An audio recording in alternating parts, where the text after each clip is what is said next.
하나님 말씀 마태복음 15장입니다. 마태복음 15장 1절로 20절까지 말씀입니다.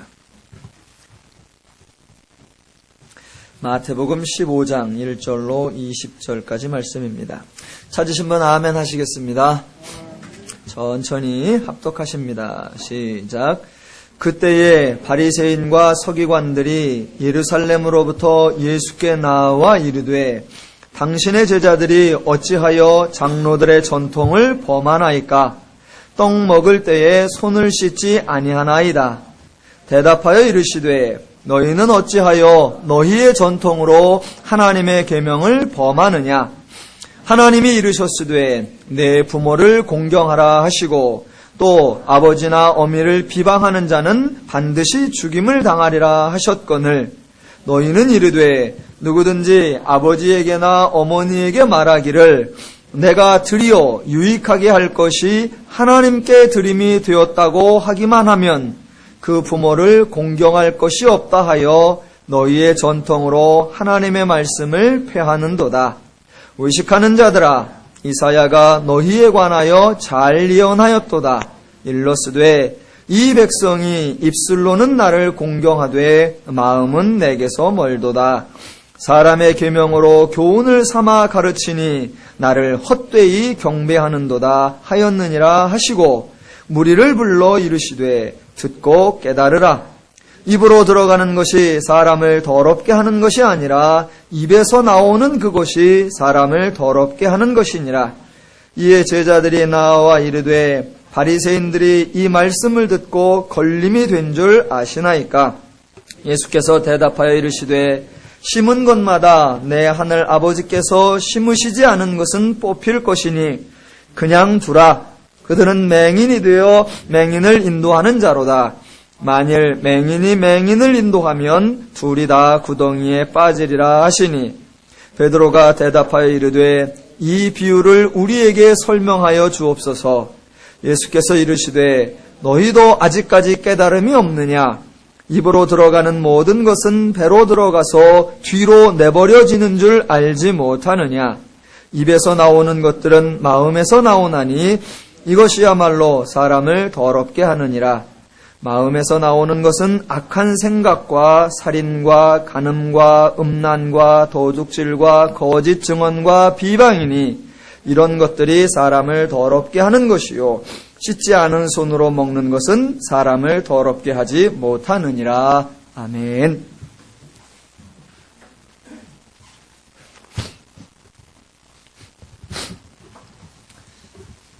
저희가 지금 마태복음을 살펴보고 있습니다. 마태복음은 총 28장으로 되어 있습니다.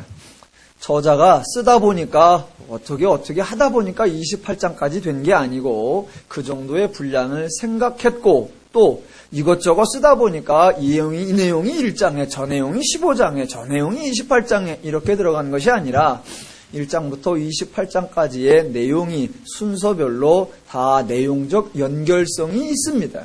그래서 성경을 읽으실 때 자꾸 보아서 그 흐름을 이해하셔야 합니다. 지난번 제가 14장에서 두 그룹을 소개해 드렸었습니다. 그 중에 하나는 헤롯이었습니다. 흔히들 침례 요한의 죽음 사건이 나오기 때문에 그 본문을 침례 요한에 관한 것으로 알지만 그렇지 않고 헤롯에 관한 것이라고 말씀을 드렸습니다. 헤롯, 모든 것을 다 가졌으나 아무에게도 아무것도 베풀지 않는 자의 대표로 등장하는 것이 헤롯입니다. 그리고 그 헤롯과 대조되는 등장인물이 바로 예수님이고 또 예수님과 일체되는 그 무리들로서 제자들이 등장한다고 했습니다. 헤롯은 모든 걸 다 가졌으나 아무에게 아무것도 주지 않고 제자들은 불과 물고기 2마리와 보리떡 5개가 있지만 그것으로 모든 이들을 배부르게 하고 예수님께서 우리는 아무것도 없어요 라고 말하는 자들에게 너희가 가서 주라 라고 말할 수 있는 그런 자들로 등장시킨다고 했습니다. 또 지난주에 그렇게 소개를 하면 제자들이 그래 우리는 모든 걸 다 할 수 있어 우리가 능치 못할 일이 없는 거야 우리는 다 이룰 수 있어 라고 또 자기들이 뭔가를 할 수 있을 것으로 오해하거나 착각하거나 혼돈에 빠져 있을 수 있습니다. 그렇기 때문에 지난주 본문을 통해서 제자들의 실체를 보여준다고 했습니다. 그럼 결론이 뭐가 나느냐? 하나님의 사역은 하나님이 하시는구나 라는 것이 결론으로 등장하는 것입니다.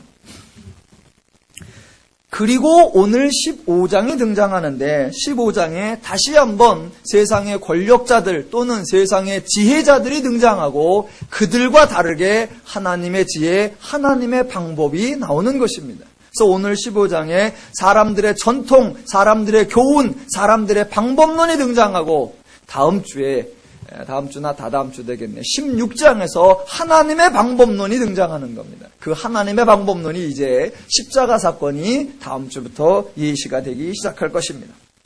자, 그런 흐름을 가지고 오늘 15장을 보시겠습니다. 바리새인들과 서기관들이 예수께 나왔다고 했습니다.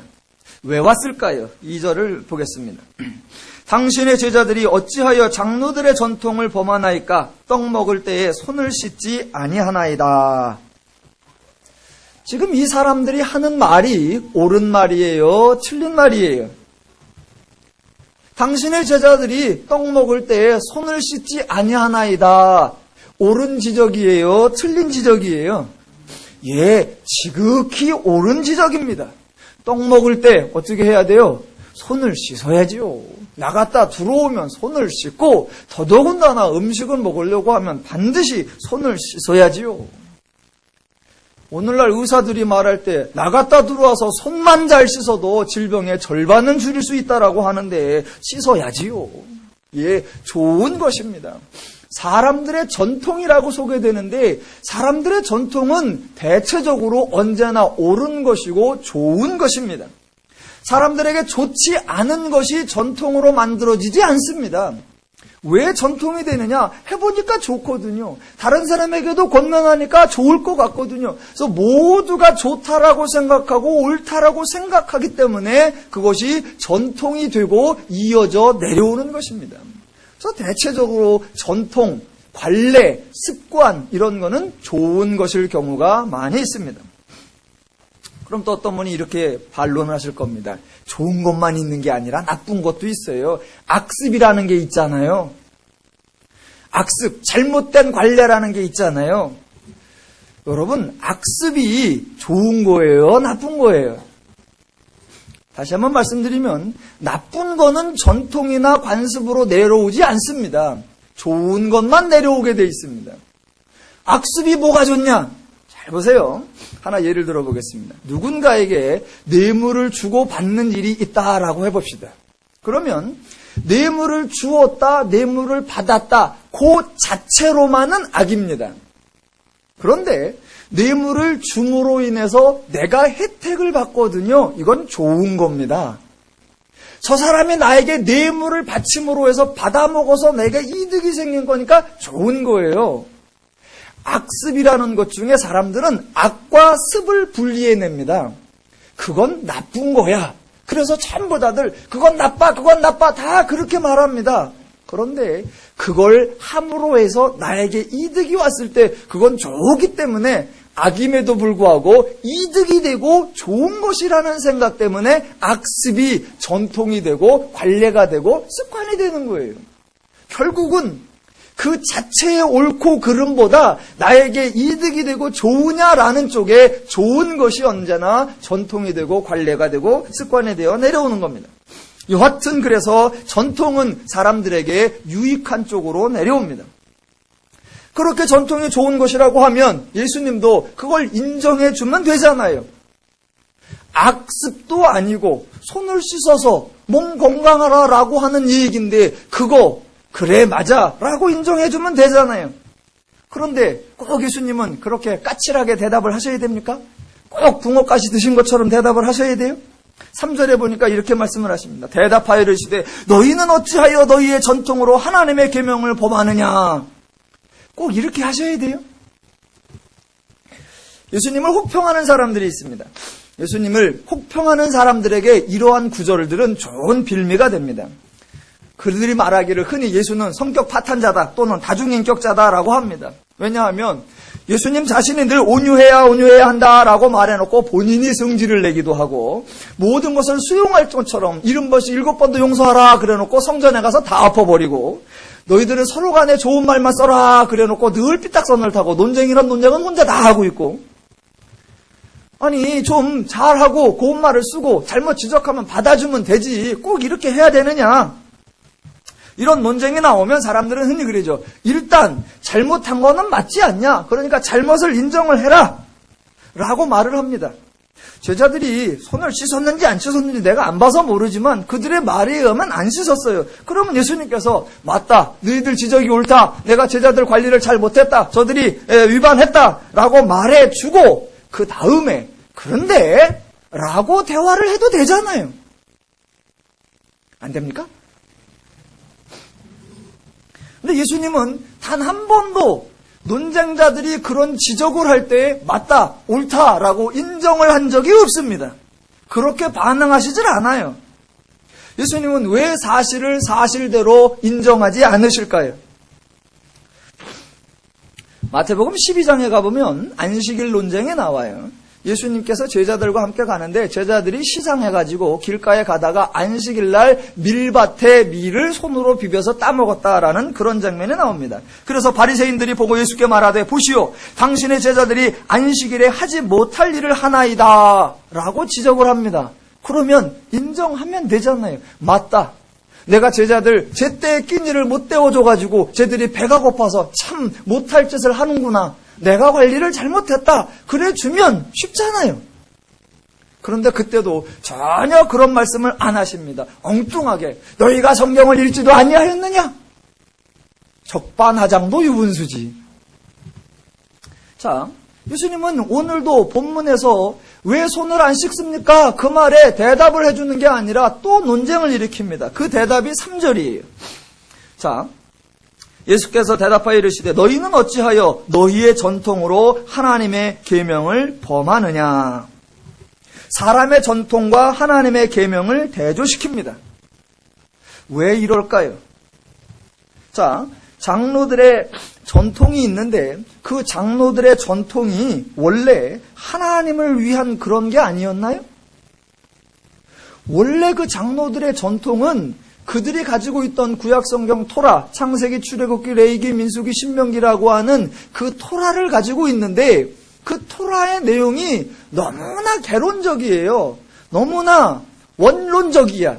구체적인 내용이 안 나와. 그래서 그 원론을 가지고 어떻게 실제화시키고 어떻게 삶에 적용시킬까? 그거를 연구하다 보니까 자꾸 점점점 그 내용이 확대되고 그 내용이 강화된 것이 전통이에요. 예를 들면 안식일을 지키라. 안식일을 지키라가 뭐야?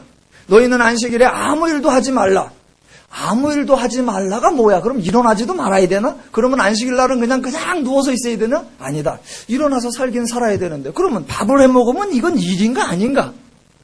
자, 걸어를 간다. 그럼 걸어가는데 얼만큼 걸어가는 건 일이고 얼만큼 걸어가는 건 일이 아닌가? 성경은 그냥 안식일을 지키라, 아무 일도 하지 말라라고 나오니까 그것을 조금 더 구체화하고 세밀하게 해석해내고 확장해낸 게 장로들의 전통이에요. 그래서 그들은 하나님의 말씀을 지키고 있고 하나님의 말씀을 확장하고 있고 하나님의 말씀을 강건하게 하고 있다고 생각해낸 게 전통이란 말입니다.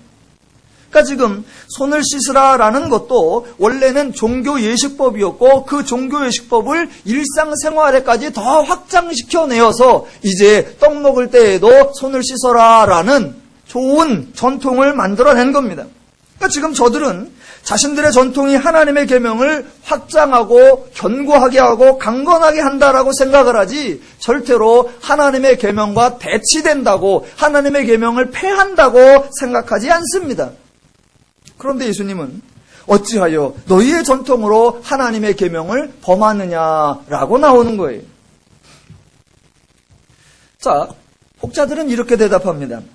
그거는 유대교가 형식주의로 치우쳤기 때문이다 라고 말을 합니다. 즉, 내용이 강조되지 못하고 외형과 형식만 강조되는 것이 문제다. 그래서 예수님께서 그들의 외형, 형식주의를 책망하시는 거다라고 말을 합니다. 그렇지 않습니다. 형식주의를 책망하는 게 아닙니다. 보다 더 본질적인 문제가 있는데, 자, 만약 내용이 있고 그 내용 대신에 의식과 형식이 강조되었다고 합시다. 그러면 왜 형식이 강조될까요? 형식이 없으면 내용을 담아낼 수 없습니다. 물이 있는데 그릇을 가지지 않으면 담아낼 수가 없으니까 그 그릇을 갖는 거, 외형을 갖는 거, 형식을 가진 건 당연히 필요합니다. 그런데 형식주의가 됐을 때 그 형식주의를 욕을 해요. 형식주의이기 때문이냐? 그렇지 않다라는 겁니다. 잘 보세요. 내용과 형식이 있는데 만약 형식이 강조되었다라는 말은 단순히 형식이 부각되었다는 게 아니라 이 형식이 내용을 담는 의도 이외에 다른 용도, 다른 의미가 드러났다라는 말입니다. 자, 보세요. 물이 있어요. 그럼 물이 내용이기 때문에 담을 때 동그란 그릇에 담아도 되고 네모난 그릇에 담아도 되고 세모난 그릇에 담아도 됩니다. 문제는 내용이니까. 내용이라고 해서 그릇이 없을 수는 없단 말입니다. 그래서 그릇은 다양하게 갈 수 있어요. 근데 조금 지나다 보면 내용은 물인데 이제는 이 물은 동그란 그릇에만 담아야 된다라고 생겨버려요. 그럼 그게 문제가 아니라 동그란 그릇에 왜 담아야 되느냐라는 전혀 다른 의미가 나와버립니다. 첫째, 세모난 그릇에다 하면은 이게 뾰족해가지고 원래 물의 성질을 잘 나타내지 못한다. 네모도 마찬가지다.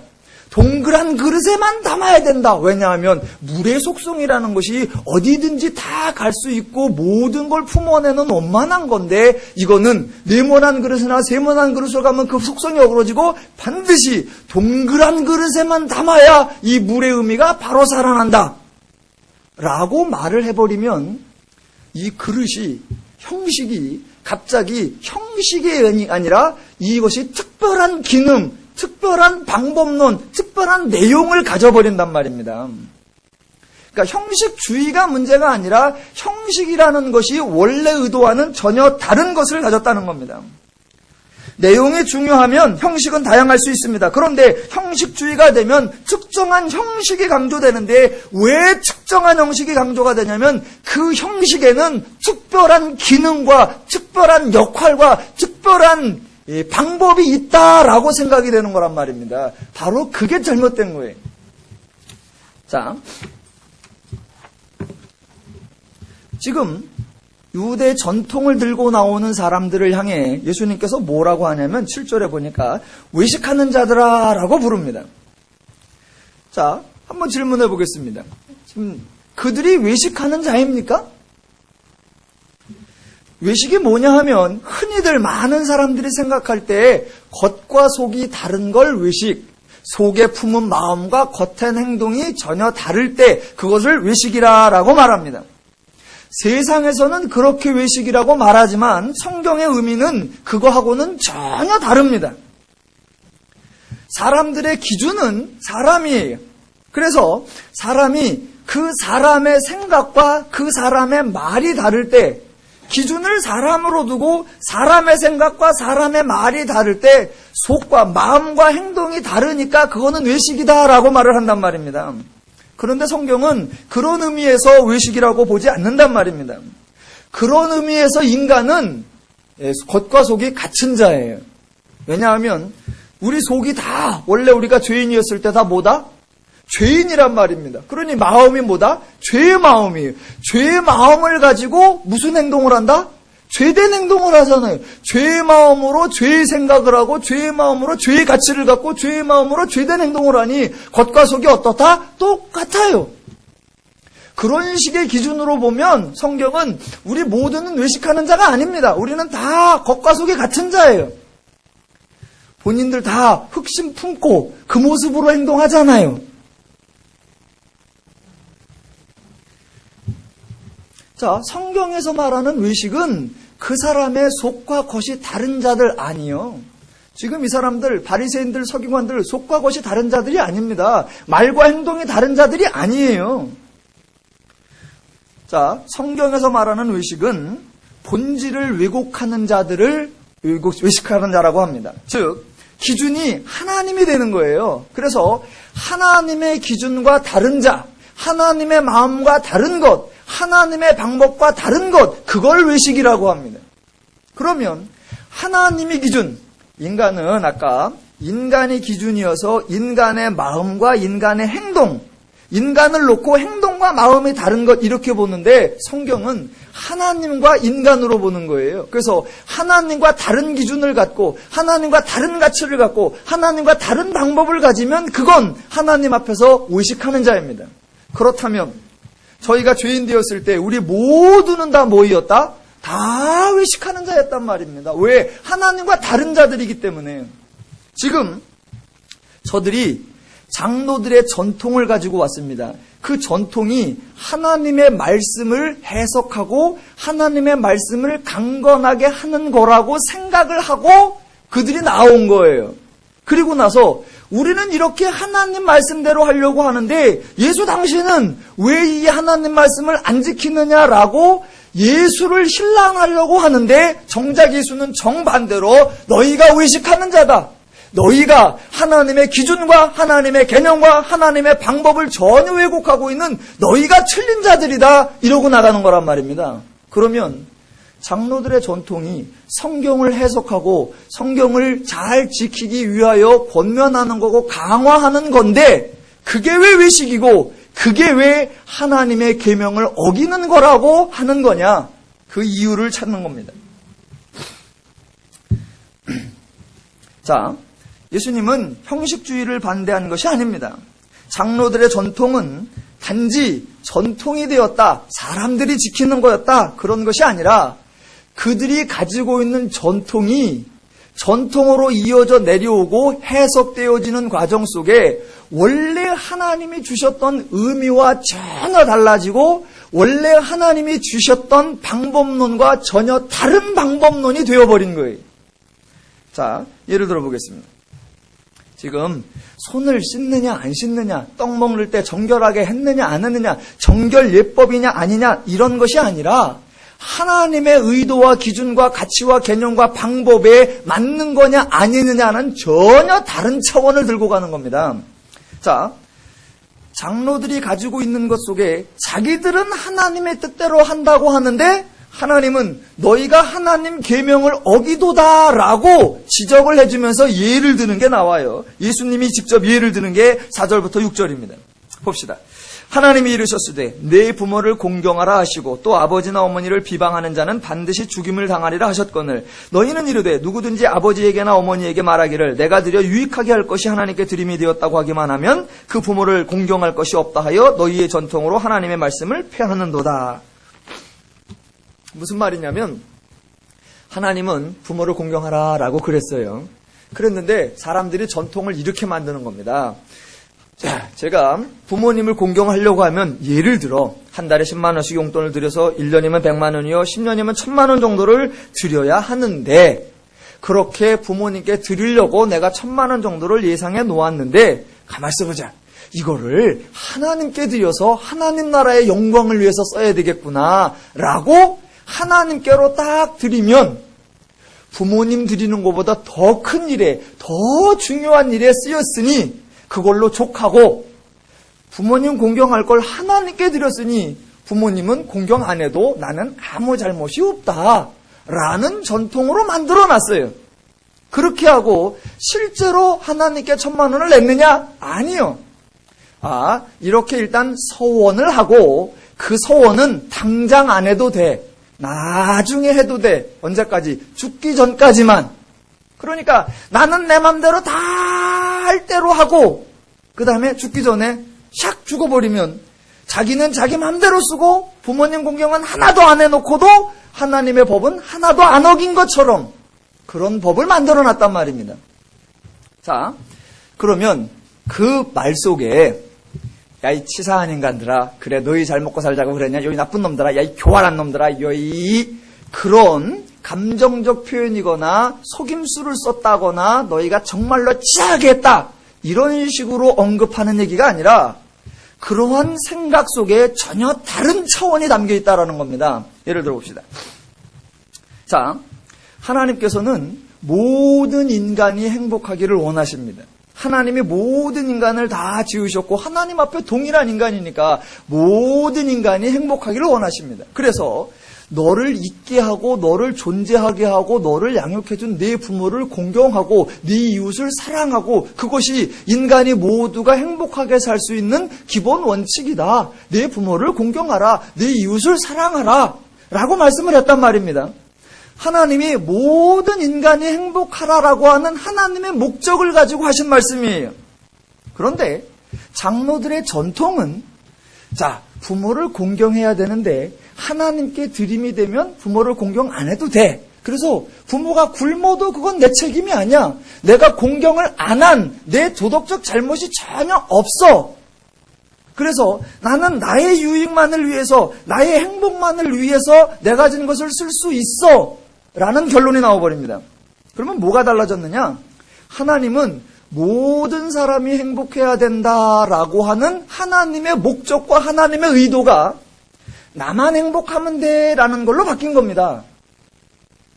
단순히 재산을 빼돌렸다, 치사한 짓을 했다, 교활하게 했다, 속임수를 썼다 이게 아니라 근본 하나님의 의도, 하나님의 목적과는 전혀 다른 목적, 전혀 다른 가치, 전혀 다른 개념이 생겼다는 겁니다.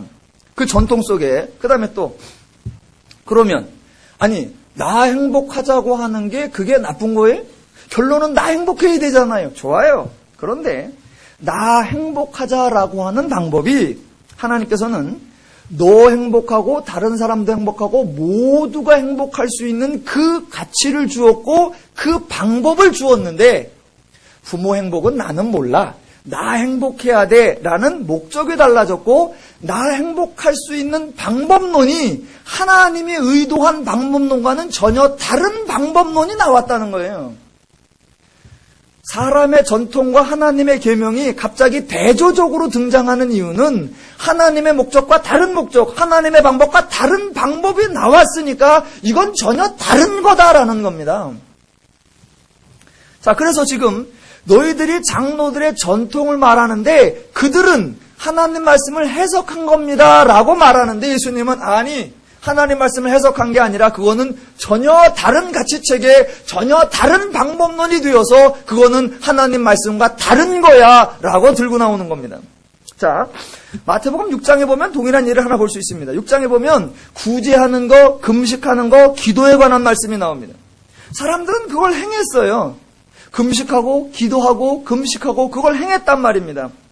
그랬는데 예수님은 그걸 칭찬하는 게 아니에요. 그걸 통틀어서 뭐라고 하냐면 그건 너희의 의다라고 말해요. 왜냐하면 구제와 금식과 기도를 그 사람들은 방법론으로 써먹었기 때문이에요. 어떤 방법론? 내가 구제하고 금식하고 기도하면 이거는 선행이다. 선행은 공덕이다. 공덕을 행하면 은혜를 받고 상급을 받고 축복을 받을 수 있다라고 하는 전혀 하나님이 생각한 구제, 금식, 기도와는 다른 가치체계, 다른 방법론이 되어버린 거예요. 예를 들어서 하나님이 기도하라라고 하면 너의 연약함을 알아라. 하나님이 너의 기도를 들어주시는 그 너의 창조주가 있음을 알아라.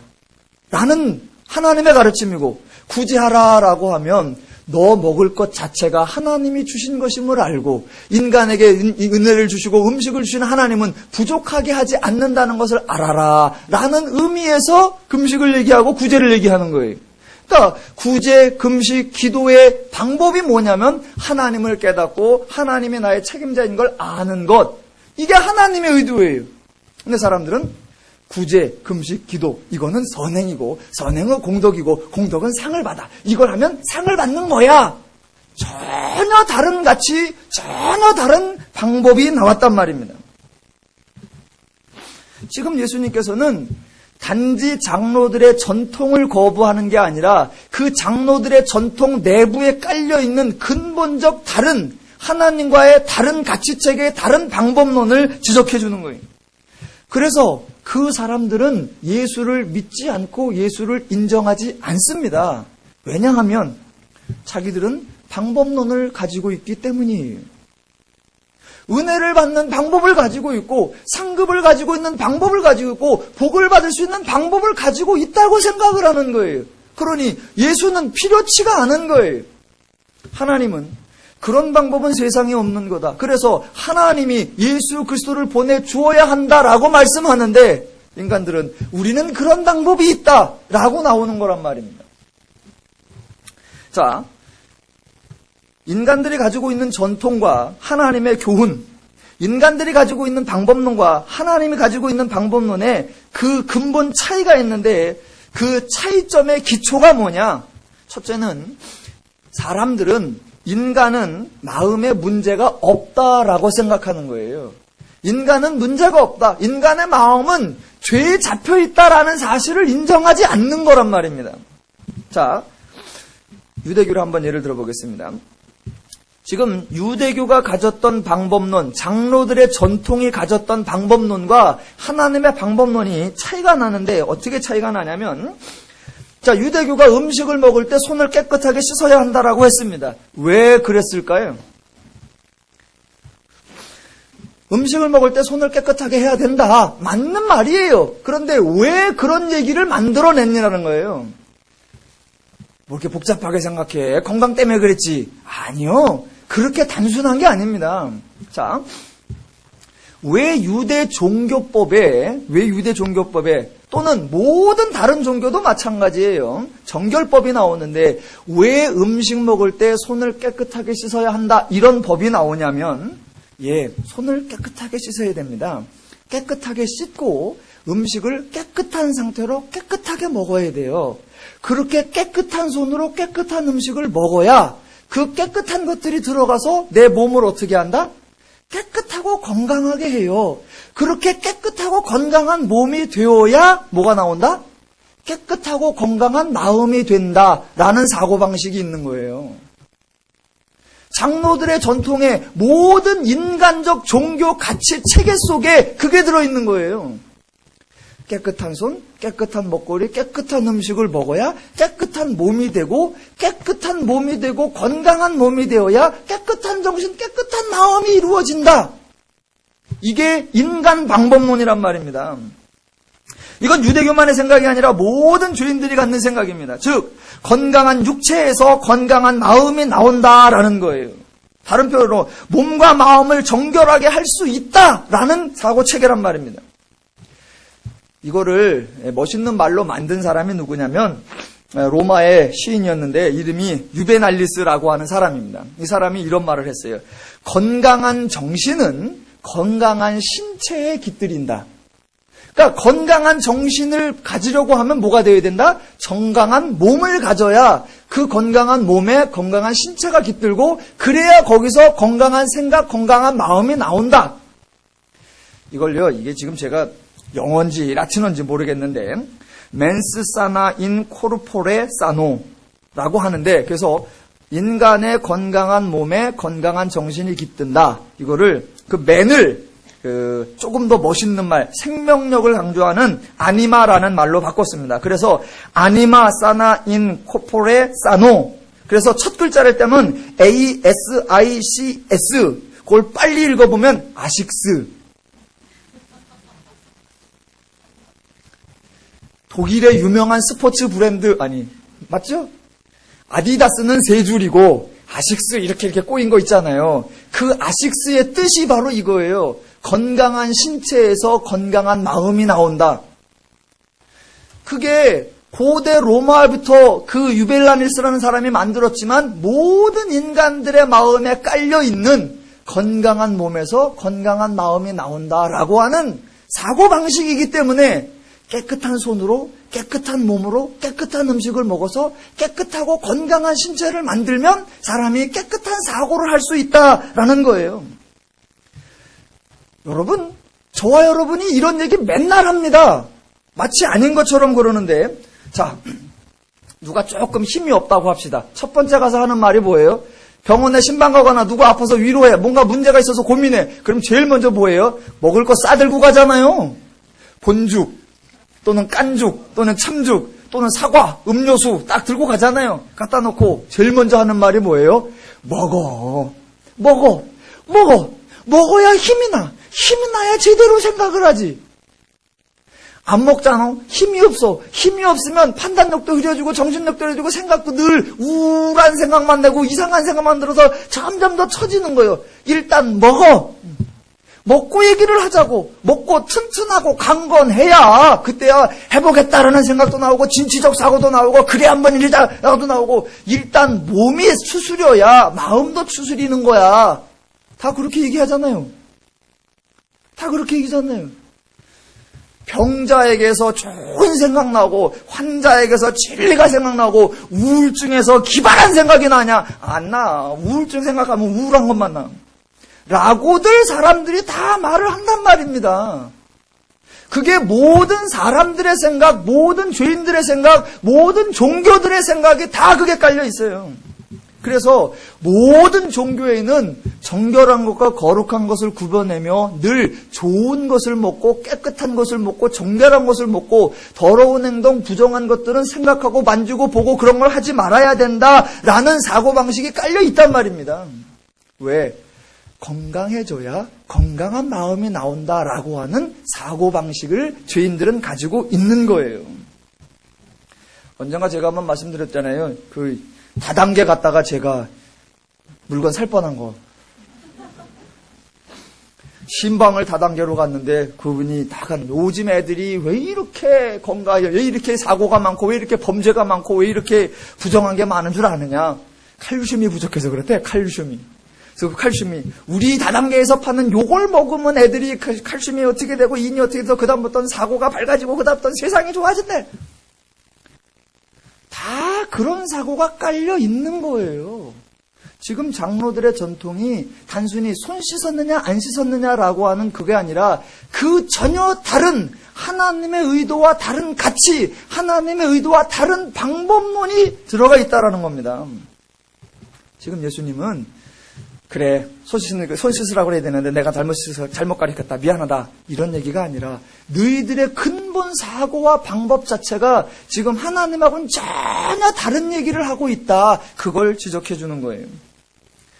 그래서 사람들은 전부 다 먹는 거에 웰빙 그러면 뭐예요? 잘 먹는 거부터 시작하잖아요. 웰빙에 나오는 거 다 먹는 거예요. 먹는 거. 왜? 좋은 걸 먹어야 몸이 건강해지고 거기까진 맞아요. 거기까진. 근데 몸이 건강해지면 좋은 사고가 난다. 그거 죄의 한계 내에서만 그러는 거예요. 그래서 오늘 뒤에 나오는 본문이 나오는 겁니다. 사람에게 들어가는 거 좋아요. 들어가요. 어디로 들어간다? 몸으로 들어가는 거예요. 몸으로. 마음으로는 못 들어간다라는 겁니다.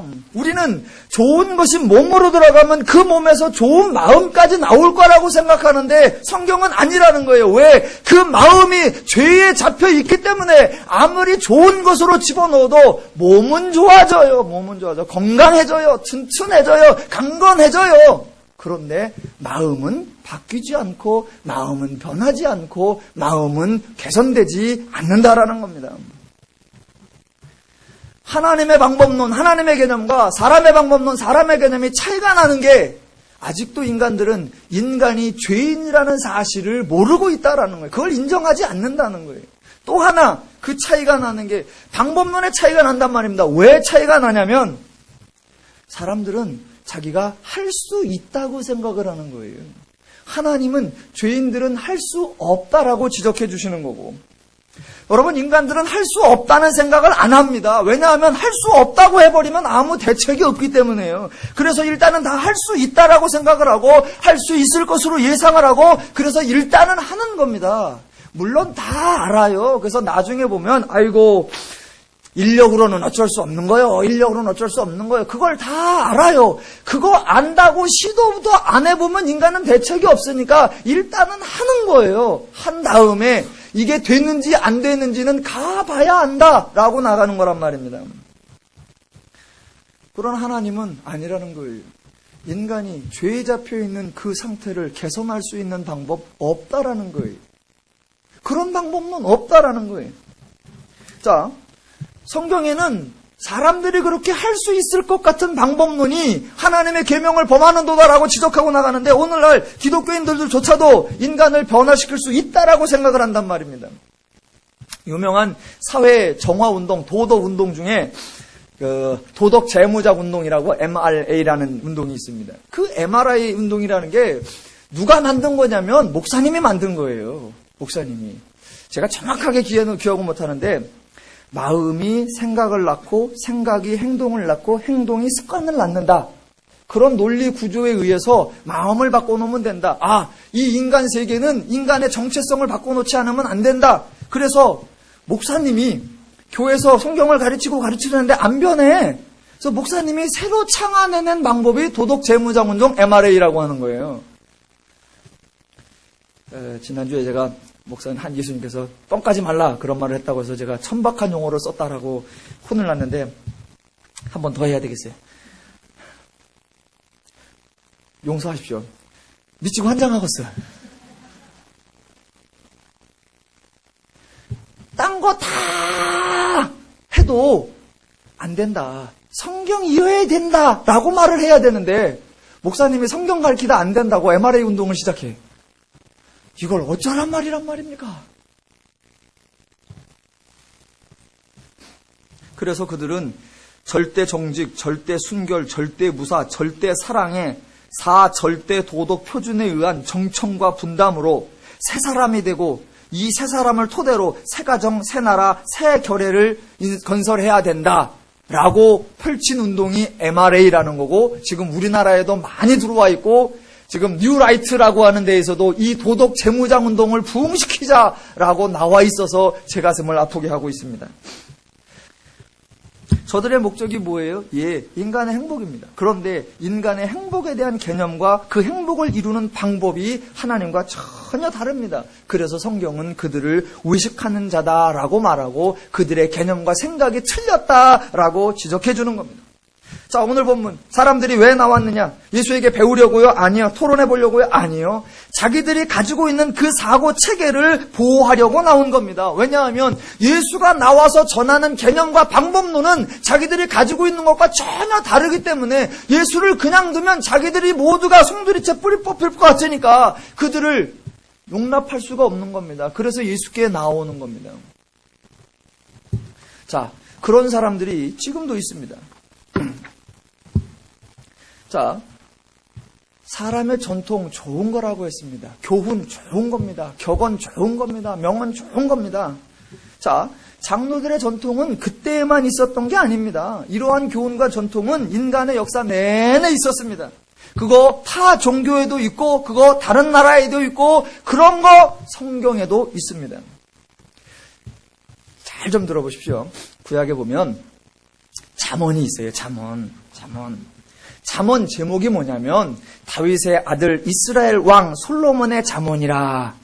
잠언에 나오는 거기 나오는 교훈들 진리들 그 얘기 다 누가 한 거다?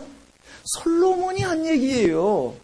하나님이 인간 세상에 살아가는 이런 진리가 있어야 된다라고 하나님이 계시해 주는 진리가 아니라 그 내용은 창세기부터 신명기까지 하나님의 토라 속에 다 들어 있습니다. 그거 말고 솔로몬이 생각하니까 요렇게 하면 세상을 좀 더 지혜롭게 살 것 같고 요렇게 하면 생각을 좀 더 현명하게 살 것 같고 요렇게 하면 세상을 좀 더 성공적으로 살 수 있을 것 같으다 라고 솔로몬이 생각해냈고 솔로몬이 주변에 있는 모든 지혜들을 싹 모아서 섭렵해서 만들어 놓은 게 잠언이에요.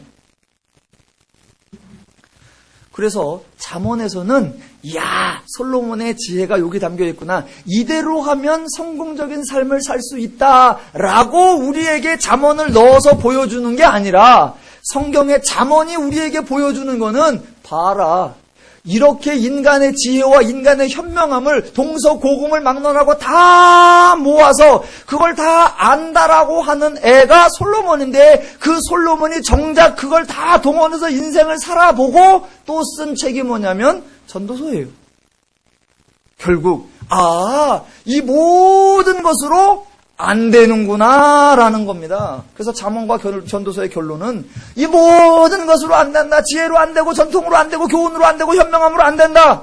뭐가 있어야 되겠다? 하나님의 은혜, 여호와를 경외함 이러고 나오는 거란 말입니다. 그런데 기독교 서적에 가면 책이 있는데 이런 책 제목이 있어요. 우리 아이 잠언으로 키울 수 있다. 한 번만 더 하겠습니다. 미치고 환장하고서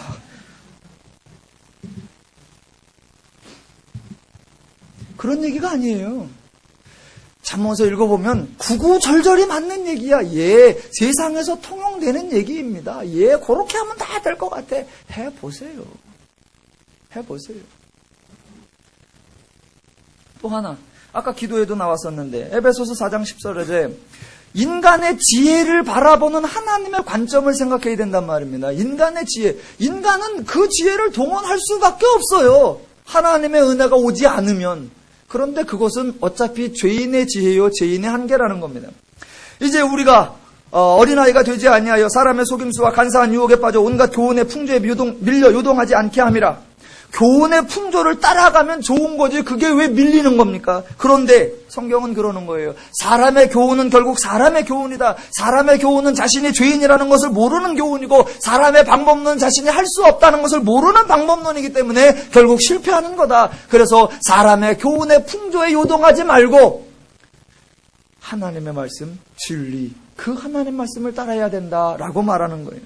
또 신명기 13장에 가보면 이렇게 나옵니다. 너희 중에 선지자나 꿈꾸는 자가 일어나서 이적과 기사를 네게 보이고 그가 네게 말한 그 이적과 기사가 이루어지고, 말했는데 안 이루어지는 게 아니라 실제로 그게 이루어졌단 말입니다. 이루어지고, 또 너희가 알지 못하던 다른 신들을 우리가 따라 섬기자고 할지라도 너희는 그 선지자나 꿈꾸는 자의 말을 청종하지 말라. 아니, 거짓말을 시키는 게 아니라 이적과 기사를 얘기하고 얘기한 대로 실제로 돼. 어머, 그럼 진짜잖아. 말과 행동이 실제로 되니까 맞는 얘기잖아. 그러면 들을만 하네? 아니요. 말하고 이루어질지라도 듣지 마라. 더 나아가 너희는 점쟁이나 기름을 망하는 자나 유술하는 자나 무당이나 진언자나 신접자나 박수자나 초혼자를 너희 가운데서 용납하지 마라. 왜? 그들이 신기한 일을 예언하고 예언한 대로 다 이루어지잖아요. 그래도 그들을 용납하지 마라. 왜? 하나님의 말씀을 주신 다음에 신명기까지 하나님의 원리, 하나님의 계명, 하나님의 뜻, 하나님의 방법을 다 주신 다음에 그런 얘기가 나오는 거예요. 왜냐하면 지금 내가 너희에게 준 하나님의 원리, 가치, 개념, 방법은 이것은 온전하고 충분하고 이것으로 다 된다 이겁니다. 하나님 말씀이 부족한 게 있으면 구해야죠. 모자란 게 있으면 알아내야죠. 결핍된 게 있으면 보충해야죠. 그런데 하나님이 인간에게 준 그 내용이 그걸로 충분하다, 그것으로 넉넉하다, 그것으로 풍성하다, 그것으로 다 된다, 더 이상 필요가 없다예요. 그래서 그들이 말한 대로 돼도 소용없어. 그게 더 보탤 게 아니니까. 하나님의 말씀이 그거란 말입니다. 하나님 말씀이. 왜? 그걸로 된다는 거예요. 하나님이 주시는 건데 부족하고 모자라고 안 되는 걸로 주느냐? 아니요. 하나님이 온전하고 충분하고 완전하게 다 되는 것으로 주었다. 하나님의 자신감이요, 하나님의 담대함이요, 진리의 충분성이란 말입니다. 우리는 그 하나님 말씀의 충분성을 알지 못하니까 말씀 말고 다른 거, 그 방법 말고 다른 거, 그 원리 말고 다른 거 자꾸 이쪽으로 간단 말입니다. 아니요. 더 이상 필요 없습니다. 말씀으로 충분합니다. 맨날 하네. 아멘 한 자에게 복이 있을지어다. 이 말은요, 세상 거 하나도 몰라도 된다, 이런 얘기가 절대로 아니란 말입니다. 말씀으로 충분하고 말씀으로 넉넉하고 그것으로 됩니다. 그 어느 것보다 성경의 말씀이 최고의 진리요, 성경의 방법이 최고의 방법인 것을 믿으시기 바랍니다. 그 생각을 안 해요. 그 생각을 안 해. 그래서 성경 가르치다 이걸로 안 된대. 성경 가르치다가 안 된다고 교육학으로 가고, 성경 가르치다 안 된다고 상담학으로 가고, 성경 가르치다 안 된다고 심리학으로 가고, 교회 하다가 안 된다고 경영으로 가고. 아니죠. 저는 기다리고 있습니다. 기다리고 있어요. 다 오게 될 거다. 상담 갔던 사람 다 돌아오게 돼 있고, 심리 갔던 사람 다 돌아오겠고, 법학 갔던 사람 다 돌아오겠고, 교육학 갔던 사람 다 돌아오겠고, 모든 인간들이 결국에는 말씀 앞으로 그 한계를 깨닫고 말씀 앞에 무릎 꿇을 수밖에 없을 거다. 그때도 제가 성경 공부하고 있어야지. 말씀으로 충분하단 말입니다. 말씀으로. 왜? 그 말씀을 주시니까 하나님이란 말입니다. 조금만 더 하겠습니다. 자, 지금 저들 장로들의 전통에 대하여 예수님께서 너희들은 다른 가치관, 다른 방법론을 가지고 있어서 그 장로들의 전통이 하나님의 계명을 깨는도다라고 나온단 말입니다. 그랬더니 그 말을 듣고 제자들이 하는 말 12절. 이에 제자들이 나와 이르되 바리새인들이 이 말씀을 듣고 걸림이 된 줄 아시나이까? 왜 걱정을 하면 아유 예수님 그렇게 말씀해 주시면 저들의 마음이 이제 뒤숭숭해지겠네요 라고 저들을 걱정하는 게 아니라 그렇게 저 사람들 심사를 비틀어 놓으면 저 사람들이 우리를 방해해가지고 예수님과 우리 사역이 지장이 많습니다. 왜 괜히 잔잔한 바다의 호수에 그 풍파를 일으킵니까? 저들을 염려하는 게 아니라 자기들을 염려해갖고 아이고 이거 걸림돌이 되게 만들어놨네, 아이고 덫을 깔아놨네 라고 걱정하는 거예요. 자, 그런데 여러분, 어느 세력도 하나님의 사역에 도움이 될 수 없고 어느 세력도 하나님의 사역에 방해가 될 수 없다는 것을 아시기 바랍니다. 기독교는 시작도 하나님이요, 과정도 하나님이요, 결론도 하나님이요, 모두가 하나님이 하시는 겁니다. 인간은 기독교의 시작과 성장과 결말에 그 어느 것도 공헌할 수 없습니다. 기독교의 사역은 하나님이 하시는 거고 성도는 그 하나님의 사역의 결과에 누림으로 동참하는 것 그것뿐입니다. 자, 그러면 지금 예수님 당시에도 예수님 사역에 방해가 되는 장로들의 전통이 있었습니다. 그래서 제자들은 그렇게 저들의 심사를 뒤집어 놓으면 저들이 우리의 하는 일들을 방해해서 우리가 축소될 수 있고 우리가 더 어려움을 겪을 수 있고 우리가 더 힘들어질 수 있는 거 아닙니까? 라고 걱정을 했단 말입니다. 오늘날도 그런 세력이 있을 수 있습니다. 우리를 방해하는 세력, 우리를 대적하는 세력, 우리를 안티하는 세력들이 있을 수 있단 말입니다. 그들을 어떻게 해야 돼요? 13절 아주 귀한 진리의 말씀이 있습니다. 예수께서 대답하여 이르시되 심은 것마다 내 하늘 아버지께서 심어지지 않은 것은 뽑힐 것이니 그냥 두라. 그들은 맹인이 되어 맹인을 인도하는 자로다. 만일 맹인이 맹인을 인도하면 둘이 다 구덩이에 빠지리라 하시니라. 하나님의 예수님의 대답이 뭐냐면 그냥 두라입니다.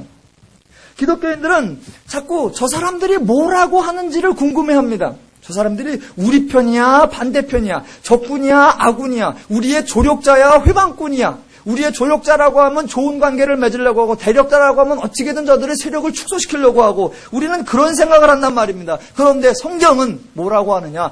누가 무슨 소리를 하든 그냥 두라. 그냥 두라. 정답이에요. 그냥 두라.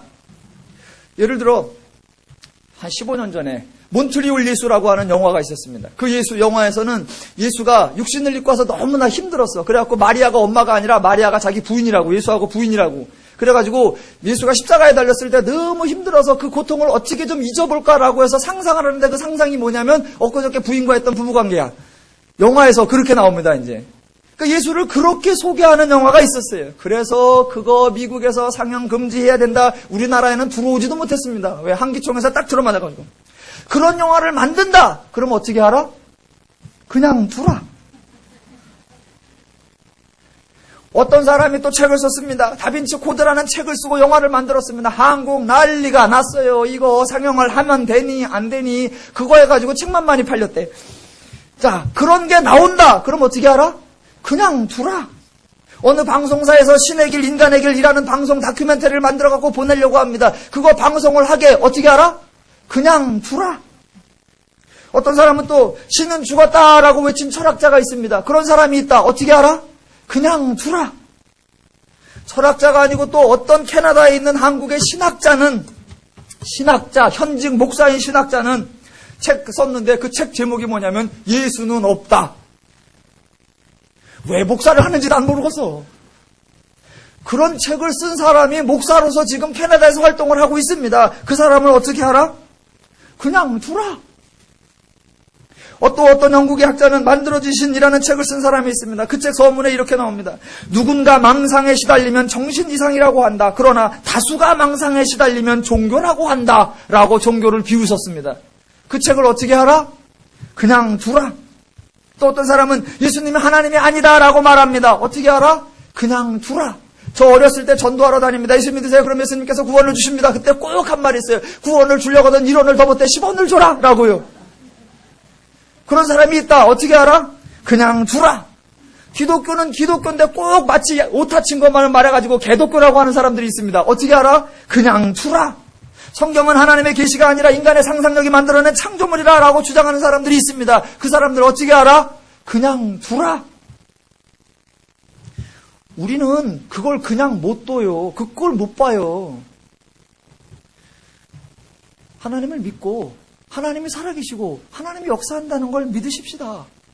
하나님이 그냥 두시면 교회도 그냥 두고 목사도 그냥 두고 성도도 그냥 두잔 말이에요.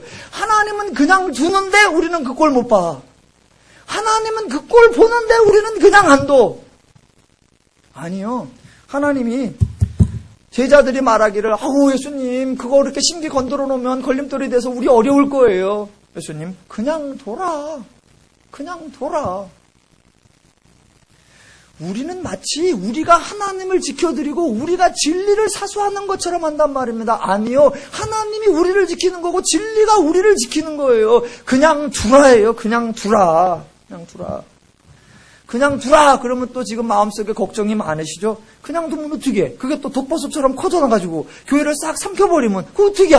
저렇게 무책임한 말을 저렇게 무모하게 할 수 있나? 아니요. 그냥 두라. 왜 그냥 두느냐? 다 이유가 있단 말입니다. 그래서 13절 예수께서 대답하여 이르시되 심은 것마다 내 하늘 아버지께서 심지 않으신 것은 뽑히실 것이니. 예수님께서 무기력해서 예수님께서 세력이 약해서가 아니라 알고 계시단 말입니다. 뭐를? 내 하늘 아버지께서 심으시지 않은 것은 다 뽑힐 것이다 라는 걸 알고 계신단 말입니다. 신은 죽었다라고 말한 그 사람은 죽었고 하나님은 살아계십니다. 예수는 없다. 그 사람은 조금 있다 없어질 거고 예수님은 계속 계실 거란 말입니다. 하나님이 심으시지 않은 것마다 다 뽑힐 거라는 걸 알고 계시고 하나님이 심으신 것은 영원토록 흔들리지 않을 거라는 걸 알고 계시면 그냥 둘 수 있단 말입니다. 사람들이 예수께 나와왔어요. 왜? 그냥 둘 수 없어서. 사람들이 예수를 살려두지 않았습니다. 왜? 그냥 두면 안 될 것 같으니까. 그런데 예수님은 그들이 왔어요. 그냥 뒀어요. 예수님에게 대적했어요. 그냥 뒀어요. 예수님 죽이겠다고 난리쳤어요. 그냥 뒀어요. 왜? 하나님께서 심으시지 않은 것은 다 뽑힐 거라는 걸 예수는 알고 있었기 때문에 그냥 둘 수 있었습니다. 그들은 예수를 그냥 둘 수 없었습니다. 왜? 이 일이 어떻게 될지를 모르니까, 그냥 두면 무슨 일이 일어날지를 모르니까 그냥 둘 수 없는 거고, 예수는 다 아니까 그냥 둘 수 있는 거란 말입니다. 하나님이 그러한 과거와 현재와 미래와 모든 역사를 주관하시고 그 모든 일의 시종을 아시는 것처럼 성도들이 하나님의 주관하시는 역사를 알고 이 세상의 원리를 알고 성도의 성도됨을 알면 그런 거 그냥 둘 수도 있고 그들을 사랑으로 인내로 자비로 긍휼로 품어줄 수 있고 또 더 나아가 그렇게 두는 가운데 따라가는 것이 아니라 그것이 하나님의 말씀과 다른 가치요 다른 방법론이라는 것까지 알아서 따라가지 않으면서도 성도의 넉넉한 은혜의 삶을 살 수 있는 것입니다. 그런 성도의 삶 되시기를 주님의 이름으로 축원합니다. 기도하겠습니다. 기도하겠습니다. 기도하겠습니다. 기도하겠습니다. 기도하겠습니다. 기도하겠습니다. 기도하겠습니다.